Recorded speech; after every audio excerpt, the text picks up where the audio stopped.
Assalamu alaikum and welcome to another episode of Dear Masuma, the show that tries to answer any of your deepest concerns and worries. My name is Sana Araji and I'm here with the one and only Masuma Jaffar. Assalamu alaikum. Wa alaikum salam wa rahmatullah. How are you today? Alhamdulillah, how are you? Alhamdulillah. So we're going to carry on answering the questions. Inshallah, you can help this dear viewer with their question. So, Dear Masuma, I was meant to get married. However, my wedding unfortunately had to be called off due to COVID-19 and lockdown. My fiance and I really want to get married as soon as possible and are worried about potential problems arising, like another lockdown due to another rise in COVID cases, as there is no cure at the moment. It might be that the only convenient time we can get married potentially is during Muharram or Arba'een. It is frowned upon to get married during these months. Is it frowned upon to get married during the month of Muharram and Safar? Bismillah ar-Rahman ar-Rahim. I think, yes, for the first 10 days. I think it would be very insensitive to get married in the first 10 days of Muharram. Mm-hmm. Even then, you wouldn't be doing anything haram as such, but I think it would be very, very insensitive. After that, I don't see a problem with it.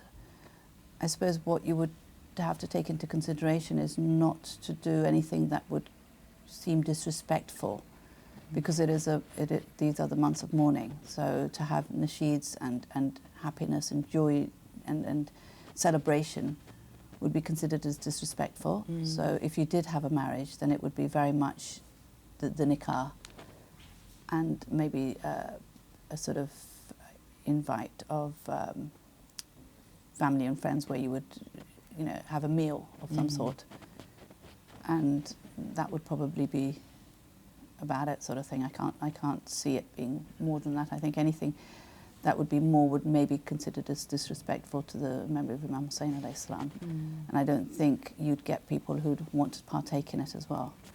Yeah. So I suppose it would depend on what your idea is for marriage is, one, how much you wanted your marriage to be a specific way, and again being truthful to yourself, because although at the moment you're saying her fiance and her don't want to wait, remember the marriage will only take place once. So if you're going to rush through it and then be upset about it for the rest of your life, or keep reminding your spouse that you didn't get the marriage you wanted, then maybe think about that and sort of wait. So it really, I think both of you have to decide what is it that you want out of the marriage, because I don't think there's anything wrong with having a big marriage where you have joyous occasions and you have more than one occasion, as long as you're not going into debt, as long as you're not doing it by with the wrong intentions, like to show off or to do it because that's what's expected, but do it because that's what you want and your family can afford that, then that's fine. Yeah. What would be beautiful is that this marriage would actually be very similar to the marriage of Bibi Fatima and Imam Ali alayhi salam. So you could use that as an excuse to have a small wedding and a beautiful wedding where you're not wasting. Again, it's very subjective whether it's called wasting or not. So I don't think I have the right to say it's wasting, but you're keeping it very small and you're doing it very much like they did, where you had the nikah recited and then you had the meal, the feast afterwards, and that was it. Yeah. So there are a few books that you can look at which are considered as authentic. Okay. There's a book that has been just translated into English. I can't remember the name of it now. In fact, I don't know the name of it in English and the name that they've chosen for it. But it will, inshallah, come out this Muharram, where they've looked at all the authentic sources and things. So I think it will be something that will open a lot of people's eyes and it'll be in English, which is beautiful, because I think we have very little in English. Yeah, you're right. Which you can then go back to, and it's a scholarly book, so you'll actually be able to go back to it and sort of look at what is authentic and what isn't, and it gives you the references to where it's been written and which book it's come in, and when it came in and sort of thing. So I'm hoping that something like that sort of work will actually then take away all the things that we've added on. So that would be kind of like a collection of what had happened during Muharram only? Would Yeah, it be so the whole event of Ashura, the whole event of Karbala and okay. everything that happened just before it and just after it as well. Okay, so that's very interesting, because at least then you're able to kind of see from what you've actually witnessed and know whether what was authentic and what was not. Exactly. Isn't it? So you can actually put kind of the theory and visualize how it is actually happening. Then maybe sort of putting into effect that we start changing certain things that we're doing culturally, which may be wrong. Which again is something difficult for people. Yeah, it's that you know, I think maybe the Arab community isn't so much. I know a lot of Asian communities, their cultural and Islamic, it kind of crosses over to the point where I think a lot of them believe the cultural is their Islamic teaching. But I think it's very difficult. It's hard for them to say, no, this is not part of the religion, because it kind of becomes their religion. Yeah, no, for sure. And going back to the question of marriage, if you think about it from that perspective, how much of the marriage ceremonies are to do with culture rather than religion? Exactly. So again, if this person is deciding to get married in Muharram or Safar, they have to think about what are the cultural things that they're going to have to put aside, because it would be disrespectful to, you know, the whole event of Karbala and Ashura and everything that happened. So are they okay with that? And would their parents be okay with that? Because again, marriage is not just about the couple, it's about the whole family. So, you know, having those discussions with your family as well. The other thing maybe they can do is maybe just have the nikah recited. Yeah. So then they're in the eyes of Allah, they're married. Yeah. So there's nothing that they'll do which is haram as such, which will then stop them. Maybe if they were going to go down, you know, maybe do something that may be considered as a sin, they're saved from that. But wait till Muharram and Safar is over before they actually decide to have the celebrations of the marriage. But again, like they're saying, you know, we don't know what's happening with this COVID-19. What if the celebrations don't happen? What if it doesn't happen until next year? Again, it depends on how long they want to wait and what's going to happen, sort of thing. If you've had the nikah recited, then really legally, Islamically, you're husband and wife. You may not be living together, and I think that's probably the best kind of marriage to a certain extent, because you're enjoying being with each other, but without the responsibilities of marriage, of living together and you know, sort of adjusting and adapting yourself to each other. So you've got the best of both worlds, really, if you think about it. No, you're right. And I guess, like, it comes down to prioritising again. Yeah.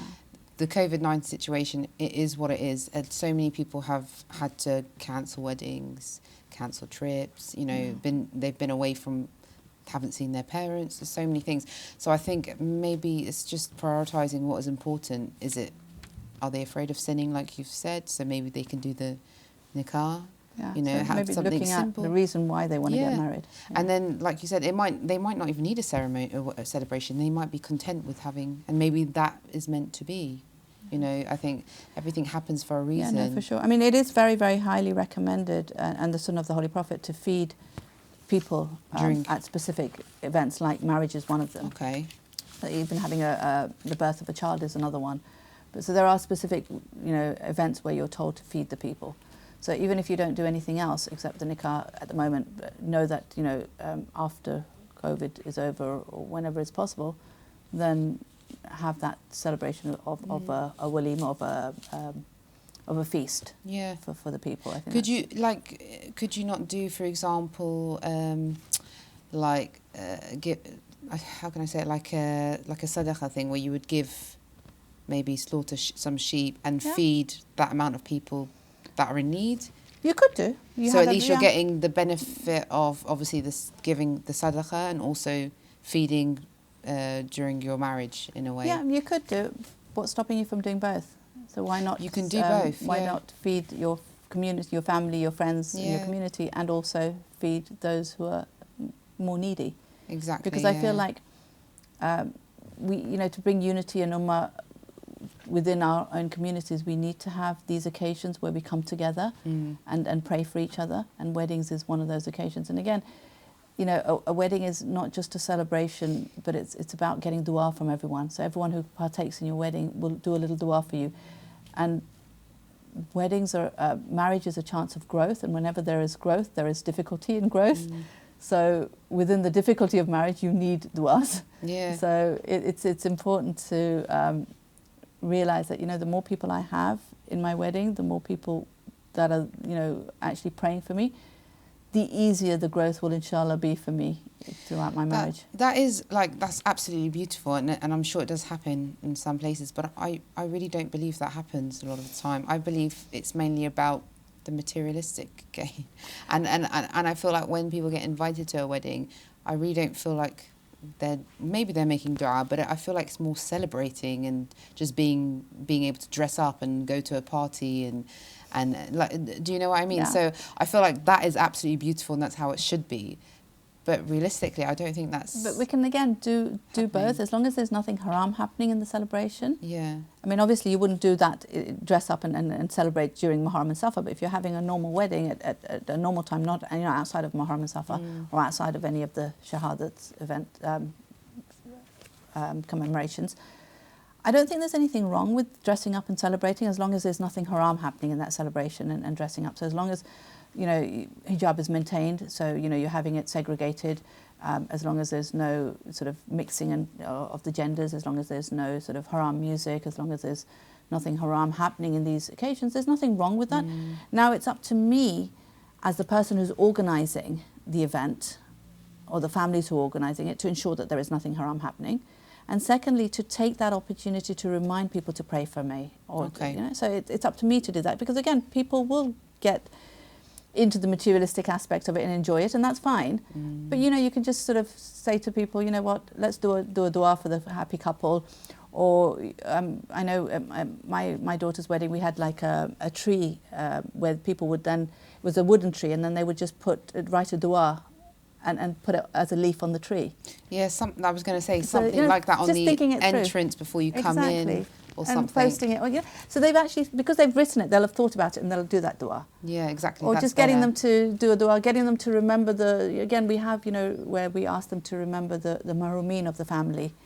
So those who passed away. And, you know, so again, things like that, it's up to me as the organizer to try to think about how I'm going to do it. One of the things that I did to ensure that nothing haram happened in any of my children's wedding, because again, when it's not your wedding, although you have a little bit of control, you don't have full control. Of course, yeah. So one of the things that I did, alhamdulillah, I was blessed to go to the ziyarah of the 14 Masumeen just the year before.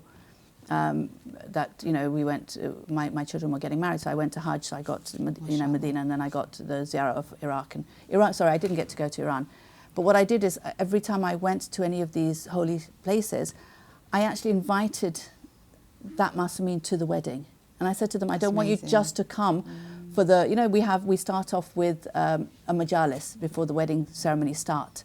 I said, I don't want you to come to that. I want you to, not just to that, I want you to come to all the occasions. So the mehndi party, the bridal shower, the reception, the wedding itself, you know, the cake cutting. I want you to be there at all the reception, at all the occasions. Yeah. And I went and I personally invited each of the Masumeen to all the events. And for Iran, I have a friend who lives in Iran, so I phoned them and I said to them, please, can you go to, you know, Mashhad and go to, you know, Bibi Fatima as well, and actually invite them to the wedding on my behalf, because I can't come. And then I sat my children down and I said, you know what? I've invited all the Masumeen to all your occasions. I'm just letting you know. And they were like, oh, that's really beautiful. And then afterwards, when they were sort of organising the wedding, it's like every so often they'd be, but we can't do that. The Masumeen's going to be there.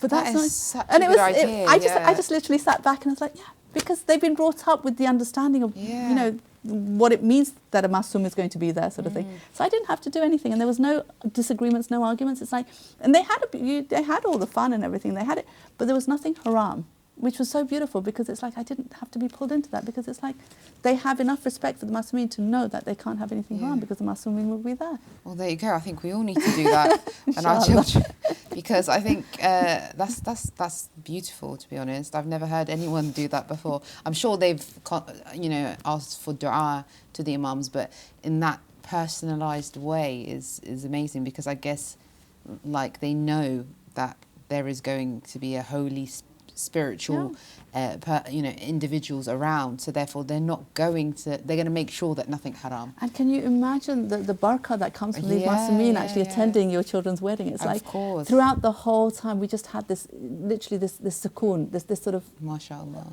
contentment, because you actually felt their presence. It was so beautiful. It was amazing. Alhamdulillah. I don't know whether that's because culturally, I guess different cultures have different ways of wedding. In my culture, my background, it doesn't really start with kind of supplications or dua. It just straight away goes into the kind of the party of it. So I've never experienced that in my culture. But I think, like you said, it's about the organizer, because the guests are just guests. Yes, and exactly. so when they do come, they are just going to turn up and have whatever is provided for them, right? You're the host, yeah. So the burden's upon you, and so you will get punished if you provide them with things that they can commit haram with. So, and I don't think people think like that. I think we have to, because you let go sometimes. You think, oh, it's a wedding, it's fine, we can get away with this. Once in a lifetime thing. Yeah. But you know, everything that happens in the wedding will have an effect on your marriage going forward. And the marriage is such a huge thing. Of course, It's like, honestly, you cannot go through marriage without God in the picture. You just can't. And they say, like, you start something halal, it will remain halal. And I think a lot of people forget, or they don't know they're sinning because they get so into it, and they forget. You kind of get blinded sometimes. Or just following what everyone else is doing. Yes. And it's, again, doing it parrot fashion. It's doing it without thinking. It's the same sort of principle. It's like we need to step back and start reflecting on why am I doing what I'm doing. Yeah. And families are not really helping, to be honest, because I think they put a lot of pressure. I mean, obviously, if they're as wonderful as you and would invite the imams, that's amazing. But a lot of the time, they want lavish things for their children. So I feel like the children, bless them, are just having to tolerate what their parents, want. But as a child, do you think they could, if they believe their parents are kind of setting them up for something haram, are they allowed to stand up for themselves and say no? No, of course. When it comes to haram and halal, you have to stand up for yourself. But also remember that, the marriage is huge for your parents. It's like since you were born, they're thinking of your marriage.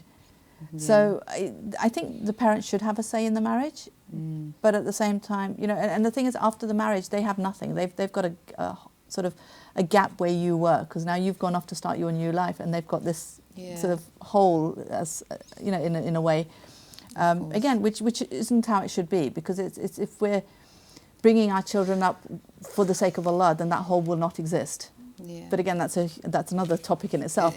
But just reminding yourself that it is about your parents as well. So allowing them to have it a little, the way that they want it, as long as it's not haram, there's nothing wrong with that. Again, lavish is very subjective. Okay. So it's you can't say this is asraf. Asraf is very subjective.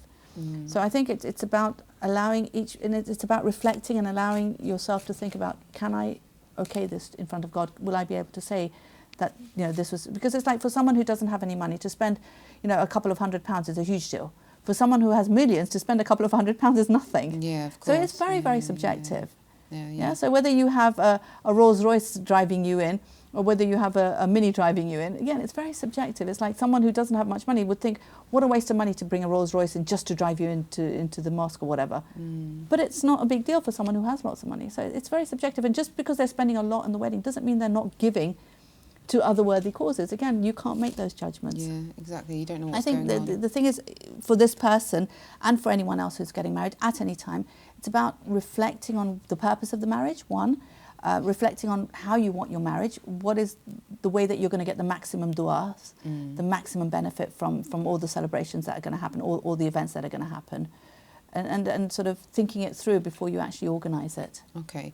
And like in this instance, with it being during Muharram, if, for example, it's the parents who are insisting for it to be during Muharram, that they don't want their children to wait, they want them to get married, but the children are spiritually not kind of happy, do they have the right to say to their parents, I don't want to get married in Muharram, I would rather wait until Muharram and Safar passes, and then I feel like, I want to get married? I think it's a conversation that they can have, but again, it has to be done very respectfully. I would have thought it would be the other way around. Generally, it's the parents who would want them to wait, because parents don't want to let go of their children, one. And secondly, I think the older generation have a much more attachment to Muharram than the younger generation do when it comes to that concept of grieving and that cultural aspect of, no, it can't be done in Muharram. Okay. Whereas I think the younger generation would be, well, why not? As long as I'm being respectful, why not? So I think it would be the other way around. But again, it's having those conversations and doing it respectfully is what's important. Okay, I guess so. I mean, like you said, we have to be careful, and we have to, as long as there's respect between there. I mean, it's difficult. I understand a lot of people are having issues with the COVID-19, but inshallah, let's hope that this helps the viewer, and inshallah, if anyone else is, you know, having similar issues, it might not be marriage, it might be other things during the COVID-19, inshallah, Allah will try and Allah will protect you and guide you, inshallah. And if you do have any more questions regarding this situation, please do forward it to us, and we'll put it forward to Masuma, inshallah. And thank you for joining us again for another episode of Dear Masuma, and we'll see you next time. Assalamu alaikum wa rahmatullahi wa barakatuh.